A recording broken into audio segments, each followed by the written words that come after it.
ಈಗ ನನ್ನನ್ನ ಕೆಲವು ಶಕ್ತಿಗಳು ವಿರೋಧ ಮಾಡ್ತವೆ. ಯಾಕೆ ವಿರೋಧ ಮಾಡ್ತಾರೆ? ಕುರಿ ಕಾಯವನ್ ಮಗ ಮುಖ್ಯಮಂತ್ರಿ ಆಗ್ಬಿಟ್ನಲ್ಲ ಅಂತೇಳಿ.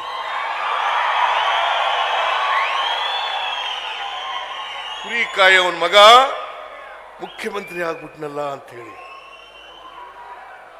ಸಿದ್ದರಾಮಯ್ಯ 14 ಬಜೆಟ್ಗಳನ್ನ ಮಂಡಿಸಿದ್ರು. ಆ ಕಾರಣಕ್ಕೋಸ್ಕರ ನನ್ನನ್ನು ವಿರೋಧ ಮಾಡ್ತಾರೆ. ನಾನು ಮಾಡದಂತ ತಪ್ಪೇನು?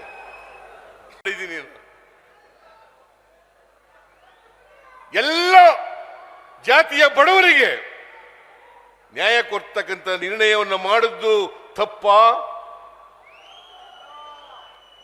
ಅನ್ನಭಾಗ್ಯ, ಕ್ಷೀರಭಾಗ್ಯ, ಕೃಷಿ ಭಾಗ್ಯ, ಪಶು ಭಾಗ್ಯ, ಶಾದಿ ಭಾಗ್ಯ, ಸೌಭಾಗ್ಯ, ಇಂದಿರಾ ಕ್ಯಾಂಟೀನ್, ಈ ಎಲ್ಲ ಕಾರ್ಯಕ್ರಮಗಳನ್ನು ಮಾಡಿದದ್ದು ಸಿದ್ದರಾಮಯ್ಯ ಅಲ್ವಾ? ಸಿದ್ದರಾಮಯ್ಯ ಅಲ್ಲ? ಇವತ್ತು 5 ಗ್ಯಾರಂಟಿಗಳನ್ನ ಅಧಿಕಾರಕ್ಕೆ ಬಂದ 8 ತಿಂಗಳಲ್ಲಿ ಜಾರಿ ಕೊಟ್ಟವರು ಕಾಂಗ್ರೆಸ್ ಸರ್ಕಾರ ಅಲ್ವಾ? ಸಿದ್ದರಾಮಯ್ಯ ಅಲ್ವಾ? ಇದಕ್ಕೆ ಕೆಲವರು ನನ್ನನ್ನು ವಿರೋಧ ಮಾಡ್ತಾರೆ. ಸಿದ್ದರಾಮಯ್ಯ ಬದಲಾವಣೆ ಮಾಡ್ಬಿಡ್ತಾರೆ.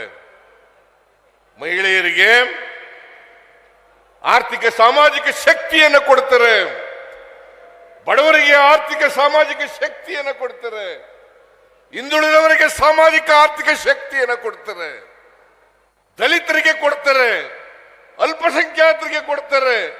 ಅದಕ್ಕೋಸ್ಕರ ನನ್ನನ್ನು ವಿರೋಧ ಮಾಡ್ತಕ್ಕಂಥ ಕೆಲಸವನ್ನ ಮಾಡ್ತಾರೆ. ಇದನ್ನ ನೀವೆಲ್ಲರೂ ಕೂಡ ಅರ್ಥಬೇಕಾಗ್ತದೆ. ನಮ್ಮಲ್ಲಿ ಏನೇ ಭಿನ್ನಾಭಿಪ್ರಾಯಗಳಿರ್ಬೋದು, ನಾವೆಲ್ಲ ಅಣ್ಣ ತಮ್ಮದಿರು.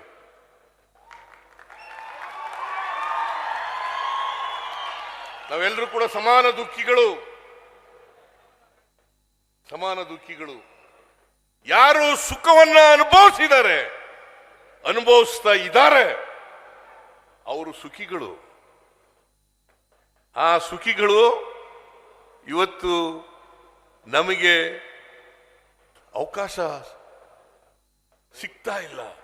ಈಗ ಜಾತಿ ವ್ಯವಸ್ಥೆ ಇದೆಯಲ್ಲ, ಜಾತಿ ವ್ಯವಸ್ಥೆನೇ ಮೀಸಲಾತಿ.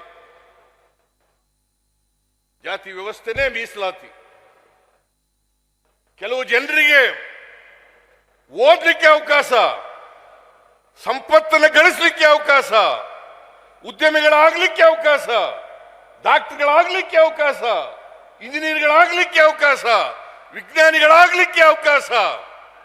ಆದರೆ ಕೆಲವರಿಗೆ ಮಾತ್ರ ಇಲ್ಲ, ಬಹುಸಂಖ್ಯಾತ ಜನರಿಗೆ ಇಲ್ಲ. ಇದು ನಾವು ಸಮಾನ ದುಃಖಿಗಳಲ್ವಾ? ಹೌದೋ ಅಲ್ಲ?